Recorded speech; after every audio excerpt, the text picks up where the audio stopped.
السلام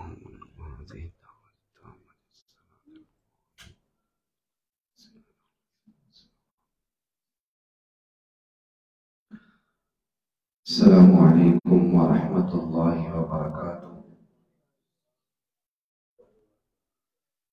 ان الحمد للہ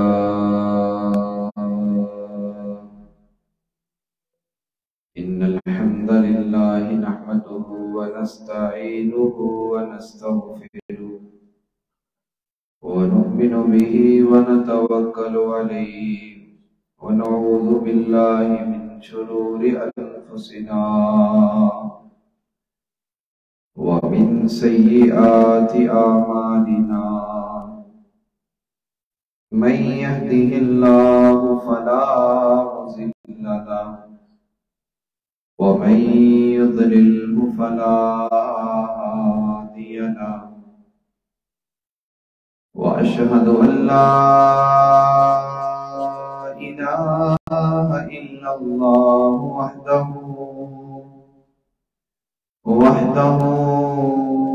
لا شريك له وأشهد أن محمدا عبده ورسوله إن الله وملائكته يصلون على النبي يا أيها الذين آمنوا صلوا عليه وسلموا تسليما اللهم صل على محمد وعلى آل محمد كما صليت على إبراهيم وعلى آل إبراهيم إنك حميد مجيد اللهم بارك على محمد وعلى آل محمد كما باركت على إبراهيم وعلى آل إبراهيم إنك حميد مجيد رب اشرح لي صدري ويسر لي أمري واحلل عقدة من لساني يفقهوا قولي واجعل لي وزيرا من أهلي رب زدني علما رب زدني علما رب زدني علما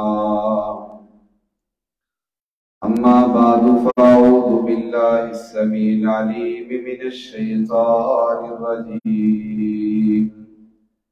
بسم الله الرحمن الرحيم يا أيها الذين آمنوا اتقوا الله حق تقاته ولا تموتن إلا وأنتم مسلمون يا أيها الناس اتقوا ربكم الذي خلقكم من نفس واحدة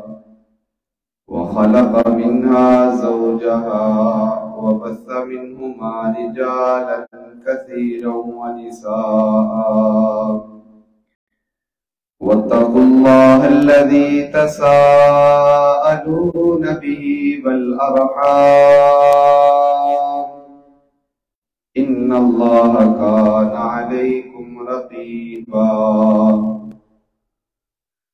أما بعد فإن خير الحديث كتاب الله وخير الهدي هدي محمد صلى الله عليه وآله وسلم وشر الأمور محدثاتها وكل محدثة بدعة وكل بدعة ضلالة وكل ضلالة في النار قال الله تعالى في القرآن المجيد والفرقان الحميد ذلك الكتاب لا ريب فيه هدى للمتقين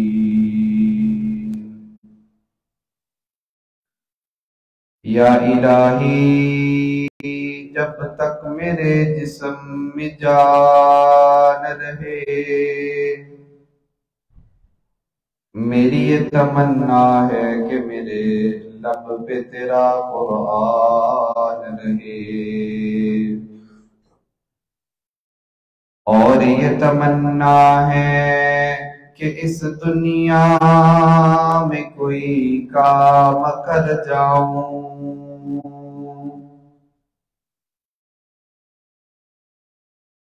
اگر توفیق ملے تو خدمت اسلام کر جاؤں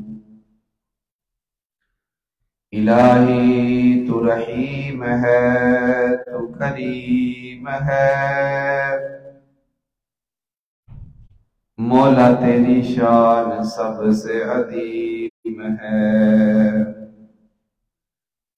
تو کرم اپنا عطا مولا تو کرم اپنا عطا مولا تیرے کرم پہ ہم کو یقین ہے ہر قسم کی حمد و ثنا تمام قسم کی تعریفات تمہیدات تسبیحات اللہ وحدہ لا شریک کی بابرکت ذات کے لیے خاص اور مختص ہے جو کل کائنات کا خالق مالک رازق اور قابض ہے لاکھوں کروڑوں درود و سلام امام الانبیاء حبیب کبریا پیارے پیغمبر جناب محمد رسول اللہ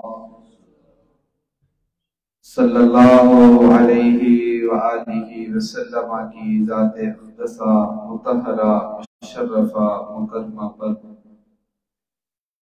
اللہ کی حمد و ثنا اور درود و سلام کے بعد رحمت اور بخشش کی دعا آل رسول اہل بیت اصحاب رسول رضوان اللہ علیہم اجمعین تابعین اعظام ائمہ اربع ائمہ حدیث اولیاء دین علماء دین بزرگان دین رحمہم اللہ تعالی کے لیے اور دعا ہے کہ اللہ رب العزت کی ذات اپنی رحمت کے ساتھ میری اور آپ سب کی جمعۃ المبارک کی حاضری اپنی بارگاہ میں قبول و منظور فرما لے سن سنا کر اللہ رب العزت کی ذات سمجھنے کے ساتھ عمل کی توفیق عطا فرمائے دعا ہے جو بیمار ہیں اللہ تعالیٰ اپنی رحمت کے ساتھ انہیں شفائے کاملہ عاجلہ عطا فرمائے جو پریشان حال ہیں اللہ تعالیٰ ان کی پریشانیوں کو اپنی رحمت کے ساتھ دور فرمائے جو بے روزگار ہیں اللہ تعالیٰ انہیں اپنی رحمت کے ساتھ حلال رزق عطا فرمائے الہی ہم سب گناہگار خطا کار سیاکار ہے اپنی رحمت کے ساتھ اپنے کرم کے ساتھ ہم سب کے صغیرہ و کبیرہ گناہوں کو معاف فرما واجب الاحترام بزرگوں دوستوں بھائیوں نوجوان ساتھیوں نہایت ہی ادب و احترام کے لائق اسلامی روحانی ماں اور بہنوں قرآن مجید ایک ایسی کتاب ہے جس سے دلوں کی اصلاح ہوتی ہے قرآن مجید ایک ایسی کتاب ہے جس سے دلوں کو اطمینان ملتا ہے قرآن مجید ایک ایسی کتاب ہے جس سے مشکلات اور پریشانیوں کا خاتمہ ہوتا ہے قرآن مجید ایک ایسی کتاب ہے جس سے ہمیں راہ ہدایت ملتی ہے اللہ رب العزت کی ذات نے قرآن مجید کے اندر قرآن مجید کے حوالے سے ارشاد فرمایا لو انزلنا هذا القرآن على جبل لرأيته خاشعا متصدعا من خشية الله وتلك الأمثال نضربها للناس لعلهم يتفكرون۔ اللہ کہہ رہے ہیں کہ اگر ہم اس قرآن کو پہاڑوں پر نازل کرتے، اگر ہم اس قرآن کو پہاڑوں پر نازل کرتے تو اس قرآن کے اثر کے ساتھ وہ پہاڑ جو بڑے بڑے ہمیں نظر آتے ہیں وہ ریزہ ریزہ ہو جاتے ہیں اللہ کے ڈر سے اور قرآن مجید کے اترنے سے۔ لیکن اللہ رب العزت کی ذات نے اس قرآن کو نبی مکرم جناب محمد رسول اللہ صلی اللہ علیہ وسلم کے قلب اطہر پر اتارا، جس کا مقصد یہ تھا کہ مسلمانوں کے دلوں کی اصلاح اس انداز سے ہو جائے جس طرح ہم نے اس قرآن کو اگر پہاڑوں پر اتارتے تو وہ ریزہ ریزہ ہو جانا تھا، اسی طرح لوگوں کے دلوں کی اصلاح، ایمان کی اصلاح، راہ ہدایت اور دیگر احکام و مسائل کو اس قرآن سے سیکھ کر اپنے آپ کو اللہ کا مطیع اور فرما بردار اس انداز کا بنا لے کہ دنیا جہان کی ساری چیزوں کو پیچھے رکھ کر وہ رب العزت کو آگے رکھے، رب کے فرمانات کو آگے رکھے، نبی صلی اللہ علیہ وسلم کی تعلیمات کو آگے رکھے اور اس کے مطابق اپنی زندگی کو بسر کرے، اس قرآن کے ساتھ محبت کرے، اپنے تعلق کو اس کے ساتھ جتنا مضبوط کر سکتے ہیں اتنا کریں۔ اس مضبوط تعلق کے ساتھ اللہ رب العزت کی ذات ہماری روحانی، جسمانی، دنیاوی مشکلات اور پریشانیوں کو ختم کریں گے اور اپنی رحمت کے ساتھ، اپنے فضل کے ساتھ ہماری زندگی کو خوشگوار اور انمول بنا دیں گے۔ ہمارا عنوان چل رہا ہے سورۃ البقرہ کے اہم مضامین، اس میں سے ایک مضمون ہم نے شروع کیا تھا، وہ یہ ہے کہ متقین کی صفات اللہ تعالیٰ نے اس سورہ کے آغاز میں بیان فرمائی۔ دلوں کی کھڑکیوں کو کھول کر، دماغ کو صاف رکھ کر، ہم پوری سورت کو تو سیکھ ہی نہیں سکتے کیونکہ ہمارے پاس ٹائم نہیں ہے قرآن مجید کو پڑھنے اور سیکھنے کا۔ کم از کم ہم سورہ البقرہ کے اہم مضامین کو تو یاد کر لیں کہ اللہ رب العزت کی ذات نے جس کی فضیلت اتنی بتائی ہے کہ جو بندہ اس کو کثرت کے ساتھ پڑھے گا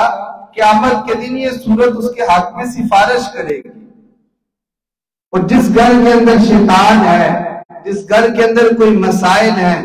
اس گھر کے اندر اگر یہ سورہ کو پڑھا جائے تو اللہ تعالیٰ اس شیطان کو بھی بھگا دیتے اور مشکلات کا بھی خاتمہ کر دیتے۔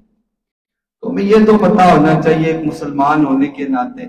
کہ اللہ نے سورہ کے اندر کون کون سی اہم باتیں بیان کی۔ متقین کی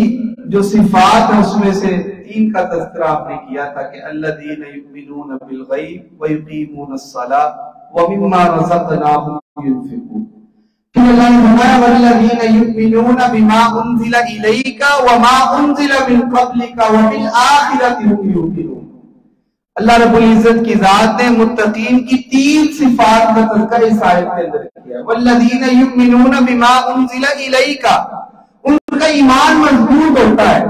جو چیز ہم نے آپ پر اتاری ہے وہ قرآن ہے اور نبی صلی اللہ علیہ وسلم کی حدیث ہے۔ ایک مسلمان کا، ایک متقی شخص کا یہ عقیدہ ہوتا ہے، اس کا یہ منہج ہوتا ہے، اس کے قول اور فعل سے نظر آتا ہے کہ وہ اللہ کے احکامات پر عمل کرتا ہے، نبی صلی اللہ علیہ وسلم کی تعلیمات کے آگے اپنے منہج یا اپنے قول یا اپنے علم کو نہیں رکھتا، بلکہ جہاں پہ رحمت کائنات صلی اللہ علیہ وسلم کی حدیث آ جائے، آپ صلی اللہ علیہ وسلم کا قول، آپ کا فعل اور آپ کی تقریر آ جائے، وہاں پہ وہ اپنی بات کو پیچھے کر کے رحمت کائنات صلی اللہ علیہ وسلم کی حدیث پر عمل کرتا ہے۔ یہ متقین کی صفت میں سے ایک صفت ہے کہ والذین یؤمنون بما انزل الیک، جو ہم نے آپ کی طرف جتنی چیزیں اتاری، دو ہی چیزیں اتری ہیں، ایک رب کا قرآن اور نبی صلی اللہ علیہ وسلم کی حدیث۔ پھر اللہ نے فرمایا جو آپ سے پہلے بھی چیزیں اتری ہیں، تورات، انجیل، زبور، صحیفہ ابراہیمی، اسی طرح موسیٰ علیہ السلام کے صحیفے، اسی طرح دیگر جتنے اللہ تعالیٰ نے انبیاء بھیجے، اور ان انبیاء کی طرف اللہ رب العزت کی ذات نے جس انداز سے اپنی وحی کو بھیجا، اپنے پیغام کو بھیجا، ایک مسلمان کا عقیدہ اور منہج یہ ہے کہ اس کا یقین ہے کہ اللہ رب العزت کی ذات نے قرآن کو نازل کیا، انجیل کو نازل کیا، زبور کو نازل کیا، تمام انبیاء کی طرف اللہ رب العزت کی ذات نے اپنے اپنے پیغام بھیجے تھے۔ لیکن ہم نے تورات اور انجیل اور زبور کی پیروی نہیں کرنی، بلکہ ہم نے پیروی کرنی ہے تو محمد رسول اللہ صلی اللہ علیہ وسلم کی ایسی تعلیمات جو ہے مذاہب کے اندر پائی جاتی ہے۔ اس میں سے بہت سے اعمال ہم کرتے ہیں، نماز ہم پڑھتے ہیں، لیکن ہم اس طریقے کے مطابق نہیں پڑھتے، بلکہ نبی صلی اللہ علیہ وسلم کے طریقے کے مطابق پڑھتے ہیں۔ قربانی وہ بھی کرتے تھے، قربانی ہم بھی کرتے ہیں، لیکن ہم قربانی نبی صلی اللہ علیہ وسلم کے طریقے کے مطابق کرتے ہیں۔ وہ بھی صفا مروہ کی سعی کرتے تھے، طواف کرتے تھے، لیکن ہم جو طواف کرتے ہیں، یہ جو صفا مروہ کی سعی کرتے ہیں، وہ محمد رسول اللہ صلی اللہ علیہ وسلم کے طریقے کے مطابق کرتے ہیں، اور اسی کے مطابق ہی ہم کریں گے۔ لیکن ہمارا ایمان اور عقیدہ یہی ہے۔ نبی صلی اللہ علیہ وسلم کی ایک حدیث بھی ہے جس میں آپ صلی اللہ علیہ وسلم نے فرمایا کہ قیامت کے دن میرا ساتھ چاہتے ہیں جنت کے اندر، قیامت کے اندر میرا ساتھ چاہتے ہیں جنت کے اندر، تو اللہ تعالیٰ نے جتنے انبیاء کو بھیجا ہے ایک مسلمان ان کی تصدیق کرتا ہے، اور اللہ تعالیٰ نے جتنی کتابوں کو نازل کیا ہے ان کو بھی اپنے ایمان کا حصہ سمجھتا ہے۔ لیکن ہم ان تعلیمات میں سے اس تعلیمات پر عمل کریں گے جہاں پہ محمد رسول اللہ صلی اللہ علیہ وسلم نے ہماری رہنمائی فرمائی۔ پھر اللہ تعالیٰ نے اسی آیت کے اندر متقین کی صفت میں سے ایک صفت بیان کیا، وبالآخرۃ ھم یوقنون، وہ آخرت پر یقین رکھتے ہیں۔ آخرت پر یقین سے کیا مراد ہے؟ آخرت پر یقین سے مراد ہے کہ ہم سب نے ایک دن اس دنیا کو چھوڑ جانا ہے، پھر ہم نے دوبارہ زندہ ہونا ہے قبر کے اندر جا کر، وہاں پہ ہمارا دوبارہ حساب و کتاب ہوگا۔ پھر اللہ تعالیٰ ہماری روح کو یا علیین میں لے جائیں گے یا سجین میں ہماری روح چلی جائے گی۔ پھر اللہ رب العزت کی ذات قیامت کے نزدیک ہماری روح کو دوبارہ جسم کے اندر بھیجیں گے، ہم دوبارہ اپنی قبر سے اٹھیں گے اور اللہ کے دربار میں پیش ہوں گے۔ یہ وبالآخرۃ ھم یوقنون۔ لیکن ہمارے معاشرے کے اندر کچھ لوگ ایسا نظریہ بیان کرتے ہیں، ایسا منہج لوگوں کے سامنے پیش کرتے ہیں کہ جس وقت بندہ اس دنیا سے چلا جاتا ہے اس کا سلسلہ ختم ہو جاتا ہے، بلکہ اس کا سلسلہ ختم نہیں ہوتا، بلکہ اس کی اپنی زندگی شروع ہو جاتی ہے، پھر اس زندگی کا بھی خاتمہ ہوگا، پھر ایک اور زندگی کا آغاز ہوگا، جس زندگی کے بعد کوئی موت نہیں ہوگی، پھر وہاں پہ یا جنت ہے یا جہنم ہے، یا آرام کی زندگی ہے یا ہمیشہ پریشانیوں کی زندگی ہے۔ نبی کریم صلی اللہ علیہ وسلم کی حدیث ہے جو اس بات کی وضاحت ہے۔ آپ صلی اللہ علیہ وسلم نے فرمایا جب ایک بندہ فوت ہو جاتا ہے، اسے قبر کے اندر ڈال دیا جاتا ہے،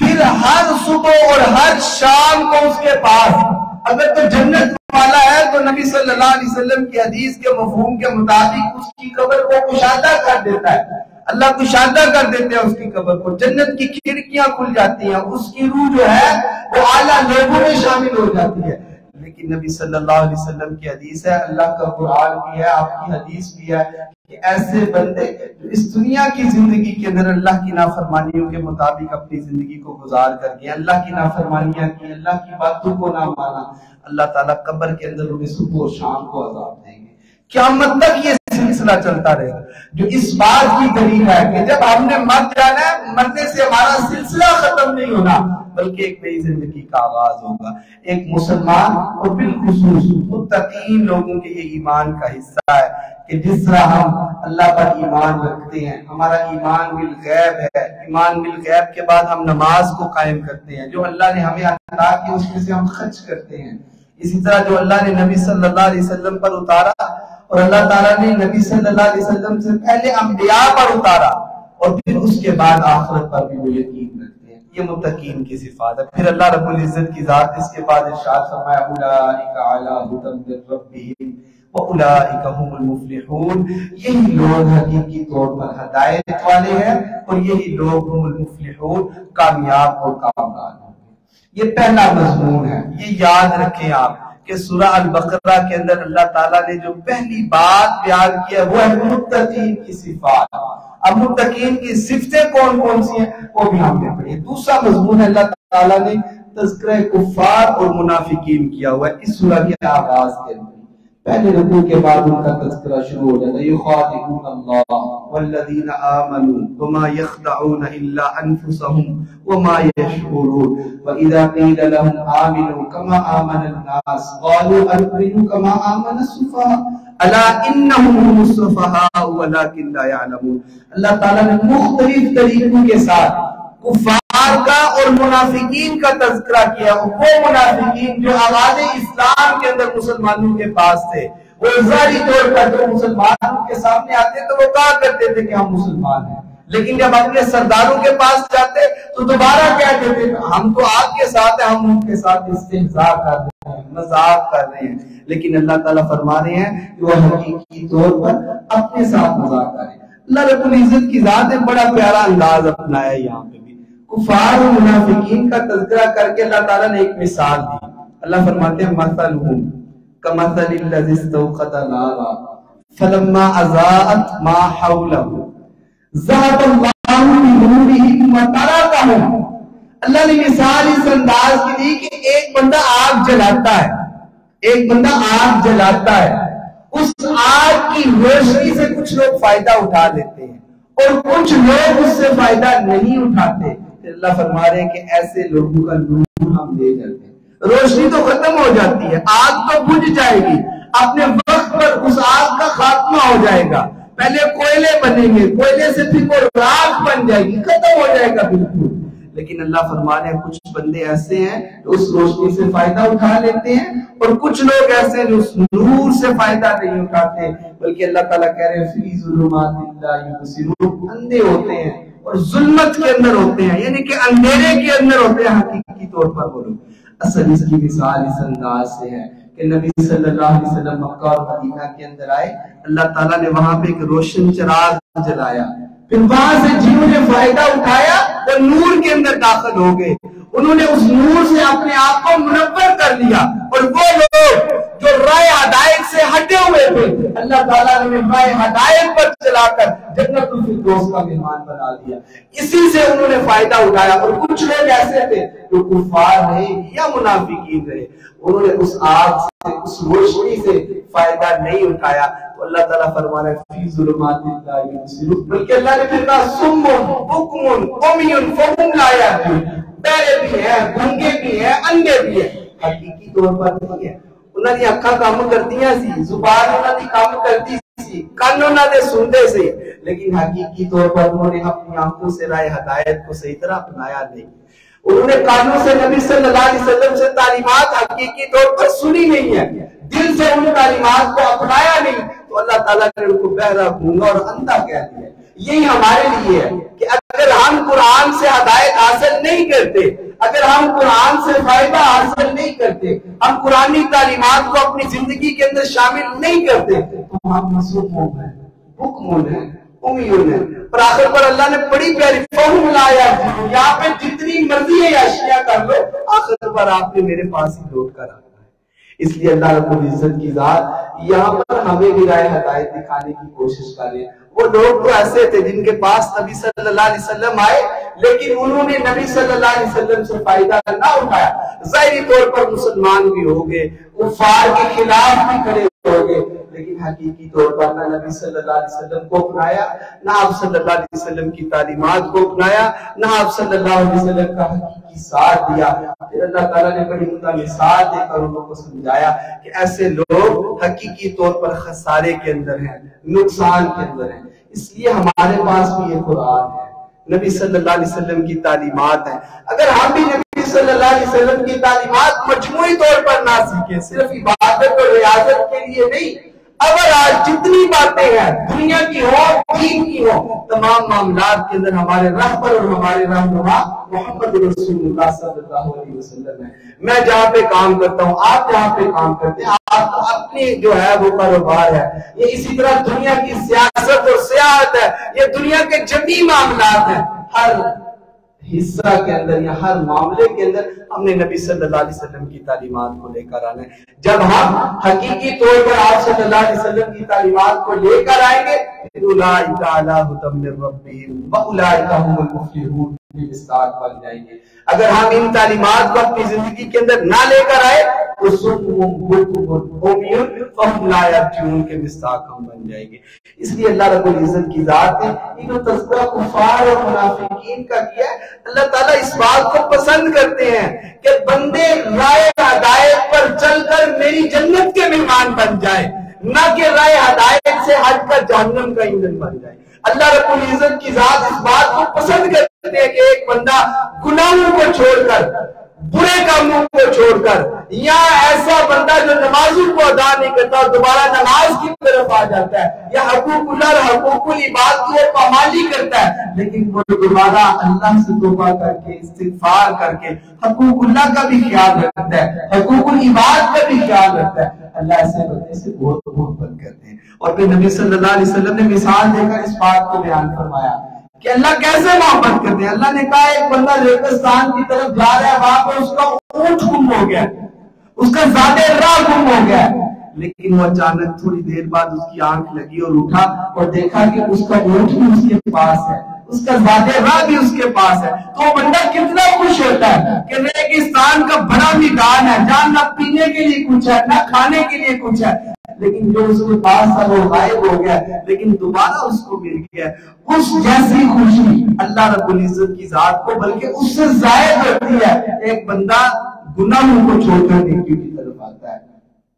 گناہوں کے کام چھوڑ کر اللہ رب العزت کی ذات سے اپنے گناہوں کی معافی مانگتا ہے۔ اللہ تعالیٰ پھر ایسے بندے سے محبت کرتے ہیں۔ اللہ نے ایسی مثالیں بہت زیادہ دی ہوئی قرآن کے اندر بھی، آپ صلی اللہ علیہ وسلم کی تعلیمات کے اندر، آپ صلی اللہ علیہ وسلم کی حدیث کے اندر ایسے لوگوں کی مثالیں ہیں۔ اس لیے ہمیں چاہیے کہ اس راہ ہدایت پر چلنے کے لیے اس قرآن کے ساتھ اپنے تعلق کو مضبوط کرے۔ پھر اللہ تعالیٰ نے جو باتیں اس قرآن کے اندر بیان کی ہوئی ہیں انہیں اپنی زندگی کے اندر شامل کریں، پھر اللہ تعالیٰ ہمیں کامیاب لوگوں کے اندر شامل فرما دیں گے۔ تیسری بات جو اللہ تعالیٰ نے اس قرآن کے اندر بیان فرمائی ہے، اس سورہ کے اندر مضمون ہے جو وہ مطالعہ کائنات کی دعوت ہے کہ دنیا کو دیکھو جا کر، اس کی جا کے سیر کرو۔ ان فی خلق السماوات والارض واختلاف اللیل والنہار، اللہ کہہ رہے ہیں دیکھیں میں نے کیسے آسمان کو پیدا کیا، میں دن کو رات میں تبدیل کرتا ہوں، رات کو دن میں تبدیل کرتا ہوں، صبح اپنے وقت پر سورج نکلتا ہے، رات اپنے وقت پر سورج غروب ہوتا ہے، رات کو اپنے وقت پر چاند نکلتا ہے، اپنے وقت پر صبح غروب ہو جاتا ہے، اپنے وقت کے ساتھ چاند بڑا ہوتا ہے، اپنے وقت کے ساتھ چاند چھوٹا ہوتا ہے۔ یہ ساری اللہ کی تخلیقات ہیں۔ اللہ تعالیٰ نے ان تخلیقات کا ایک مقصد بیان کیا ہوا ہے۔ پھر کبھی سورج کرن لگ جاتا ہے، کبھی چاند کرن لگ جاتا ہے، کبھی زلزلے آتے ہیں، کبھی سیلاب آتے ہیں، کبھی بارشیں آتی ہیں۔ اللہ یہی کہہ رہے ہیں کہ لآیات لقوم یعقلون، عقل والے لوگوں کے لیے جن کے اندر دماغ ہوتا ہے۔ ساڈے کول دماغ ہے نا دنیا نو حاصل کرنے واسطے، اسی بڑے بڑے بزنس مین بن جانے ہیں، اسی کہنے ہیں کہ ساڈے تو بڑا پڑھا لکھا دنیا کے اندر کوئی نہیں ہے، لیکن اللہ کہہ رہے ہیں کہ عقل والے جن کے پاس عقل ہے، جن کے پاس راسخ علم ہے، جو دنیا کی حقیقت کو سمجھتے ہیں کہ چاند کا نکلنا،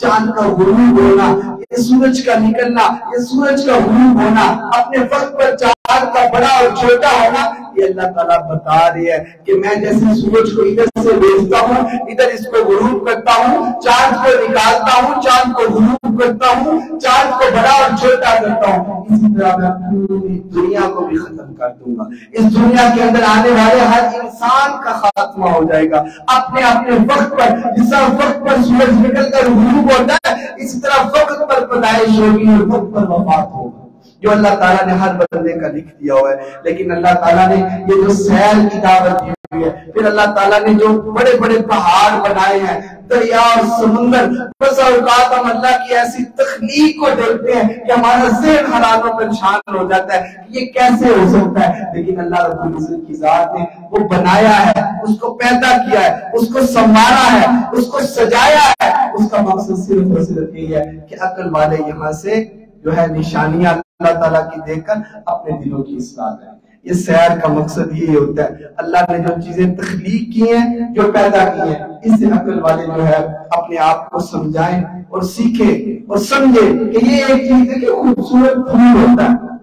ایک وقت تک ہمیں وہ خوبصورت لگتا ہے, ایک وقت آنے پر وہ سورج کی جو پھول کی جو خوبصورت پتیاں ہوتی ہیں وہ بھی مرجھا جاتی ہیں. اسی طرح انسان ہے, جتنا بھی خوبصورت ہو, جتنے بھی پیسے والا ہو, جتنے بھی علم والا ہو, کروڑوں اور اربوں اور کھربوں کا مالک ہی کیوں نہ ہو, ایک وقت آئے گا جس طرح اللہ تعالیٰ نے پھول کی تخلیق کی ہوئی ہے اور وہ پھول ختم ہو جائے گا, اس کی پتیاں مرجھا جائیں گی, بلکہ ہم خاک کے اندر دباتے ہیں تو اس کی پتیاں ریزہ ریزہ ہو جاتی ہیں. بالکل انسان اسی طرح ہے, بڑا ہٹا کٹا ہوگا, نوجوان ہوگا, جوانی اور شباب ہوگا, طاقت ہوگی, دولت ہوگی, ریاست ہوگی, عزت ہوگی, علم ہوگا, لیکن وقت آنے پہ انسان غروب ہو جاتا ہے اس پھول کی طرح. پھر اللہ تعالیٰ نے کیا حکم دیا کہ اس کو مٹی کے اندر دفنا دو. جب ہم دفنا دیتے ہیں یہ جسم کا خاتمہ ہو جاتا ہے, یہ ماس ہمارا, یہ بوٹیاں ہماری, یہ جسم کی اعضاء سارے کے سارے ختم ہو جاتے ہیں اور چھوٹی چھوٹی ہڈیاں باقی رہ جاتی ہیں, اور وقت آنے پر ان ہڈیوں کا بھی جو ہے وہ قیمہ بن جاتا ہے, وہ بھی ختم ہو جائیں گی. تو اس لیے اللہ تعالیٰ یہی دعوت دے رہے ہیں کہ میں نے اس کائنات کی تخلیق کی ہے, عقل والے اسے عبرت حاصل کریں اور اپنے آپ کو سمجھائیں کہ جس طرح یہ چیزیں آتی ہیں تو چلی جاتی ہیں, اس طرح ہم بھی آئے ہیں تو ہم بھی چلے جائیں گے. اس سے فکر آخرت کا درس ملتا ہے, اس سے زندگی اور موت کا درس ملتا ہے, اس سے اس چیز کا پتہ چلتا ہے کہ انسان جتنا خوبصورت ہو, جتنی اس کے پاس مال و دولت ہو, وقت آنے کے ساتھ ہر چیز کا خاتمہ ہو جائے گا. انشاءاللہ اسی سے ہم آگے میں بات کریں گے. جو سنا ہے اللہ عمل کی توفیق عطا فرمائے. قل ان صلاتی و نسکی و محیای و مماتی للہ رب العالمین.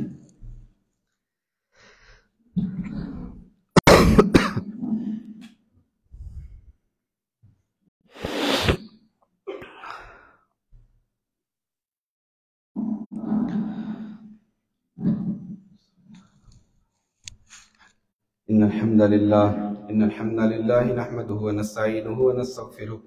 ونؤمن به ونتوكل عليه ونعوذ بالله من شرور أنفسنا ومن سيئات أعمالنا. من يهده الله فلا مضل له ومن يضلل فلا هادي له. وأشهد أن لا إله إلا الله وحده لا شريك له وأشهد أن محمدا عبده ورسوله. اللهم صل على محمد وعلى آل محمد كما صليت على إبراهيم وعلى آل إبراهيم إنك حميد مجيد. اللهم بارك على محمد وعلى آل محمد كما باركت على إبراهيم وعلى آل إبراهيم إنك حميد مجيد. ربنا ظلمنا أنفسنا وإن لم تغفر لنا وترحمنا لنكونن من الخاسرين. ربنا فاغفر لنا ذنوبنا وكفر عنا سيئاتنا وتوفنا مع الأبرار. ربنا هب لنا من أزواجنا وذرياتنا قرة أعين واجعلنا للمتقين إماما. اللهم اشف مرضانا ومرضى المسلمين. اللهم اشف مرضانا ومرضى المسلمين. اللهم اشف مرضانا ومرضى المسلمين. اللهم يا شافي الأمراض اشف مرضانا ومرضى المسلمين. اللهم يا قاضي الحاجات اقض حاجاتنا وحاجات المسلمين. اللهم إنك عفو تحب العفو فاعف عنا. اللهم إنك عفو تحب العفو فاعف عنا. اللهم إنك عفو تحب العفو فاعف عنا. ربنا اغفر لنا ولوالدينا ولأساتذتنا ولجميع المؤمنين والمؤمنات. اللهم إنا نسألك فعل الخيرات وترك المنكرات. اللهم إنا نسألك فعل الخيرات وترك المنكرات. اللهم إنا نسألك فعل الخيرات وترك المنكرات. اللهم إنا نسألك الهدى والتقى والعفاف والغنى. اللهم إنا نسألك الهدى والتقى والعفاف والغنى. اللهم إنا نسألك الهدى والتقى والعفاف والغنى. اللهم استر عوراتنا وآمن روعاتنا اللهم اكفنا بحلالك عن حرامك وأغننا بفضلك عمن سواك اللهم اغفر لنا قبل الموت وارحمنا عند الموت ولا تعذبنا بعد الموت ولا تحاسبنا يوم القيامة اللهم اغفر لحينا وميتنا وشاهدنا وغائبنا وصغيرنا وكبيرنا وذكرنا وأنثانا اللهم من أحييته منا فأحيه على الإسلام ومن توفيته منا فتوفه على الإيمان اللهم لا تحرمنا أجره ولا تذلنا بعده رب اجعلني مقيم الصلاة ومن ذريتي ربنا وتقبل دعاء ربنا وتقبل دعاء ربنا اغفر لي ولوالدي وللمؤمنين يوم يقوم الحساب ربنا اغفر لي ولوالدي وللمؤمنين يوم يقوم الحساب ربنا اغفر لي ولوالدي وللمؤمنين يوم يقوم الحساب رب ارحمهما كما ربياني صغيرا